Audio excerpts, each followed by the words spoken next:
ओम जय गुरुदेव. ज्यांनी चॅनलला सबस्क्राईब केलं नसेल त्यांनी पहिल्यांदा चॅनलला सबस्क्राईब करा. खूप महत्त्वाची माहिती मिळणार आहे. तर तुमची कुळदेवी जर तुमच्यावर प्रसन्न व्हावी असं जर तुम्हाला वाटत असेल तर कुळदेवीच्या 5 खेट्या करायच्या आहे. प्रत्येक पौर्णिमेला कुळदेवीच्या दर्शनाला तुम्हाला जायचं आहे. आता पुण्यात कुणी राहत असेल तर तुळजापूरला जायला लांबच आहे. तरी पण महिन्यातनं एक तुम्हाला खेटी केली पाहिजे. अशा 5 खेट्या जर तुम्ही केल्या तर तुमच्या कुळदेवीची कृपा ही तुमच्यावर होत असते. आणि वर्षानुवर्ष दुःख सगळे सहन करतात. तर कोणी मुंबईवरनं जाईल, कोणी पुण्यावरनं जाईल आणि बऱ्याच लोकांना लांब पडतं. काही काही लोक खूप जवळ असतात तुळजापूरच्या राहिला, त्यांची कुळदेवी आहे, तरी पण लोक वर्षानुवर्ष दुःख काढत राहतात. पण तिथल्या तिथं त्यांना देवीला जायची इच्छा होत नाही.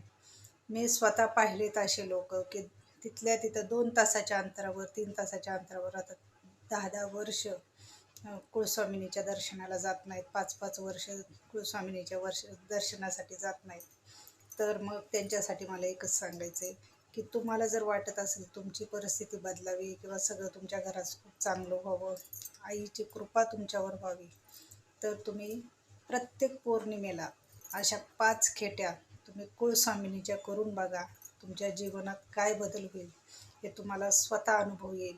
कारण मी स्वतः असे काही काही बघते, मी माझ्याकडे येतात की तिथल्या तिथं जवळ राहतात तर कुळदेवीला जात नाही. मुलांचं लग्न, त्याचा म्हणजे परिणाम त्यांच्यावर दुष्परिणाम काय होतो ते सांगते.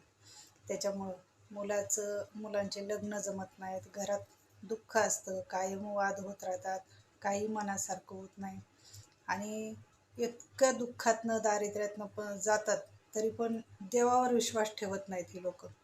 तर मग असं काही करू नका. ज्यांना वाटत असेल आपली परिस्थिती बदलावी त्यांनी खरंच कुळस्वामिनीला शरण जा किंवा तुमच्या आराध्य जे कोणी असेल त्या देवीला 5 खेटे हे करा पौर्णिमेला. आणि कुळस्वामिनीच्या आधी 5 खेट्या पूर्ण करा. त्याच्यानंतर बघा तुमच्या जीवनामध्ये काय चमत्कार होईल ते.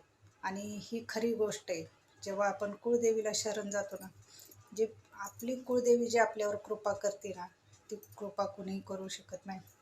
आणि सगळे आईचीच रूपं आहेत. पण हा उपाय सगळ्यांनी नक्की करून बघा. सुखी व्हा. चॅनलला सबस्क्राईब करा. ओम जय गुरुदेव. आई राजाऊ देवी दे, पद्मावती माता की जय. बोल मांढरच्या कळायचं चांगले. हर हर महादेव, हर हर महादेव, हर हर महादेव.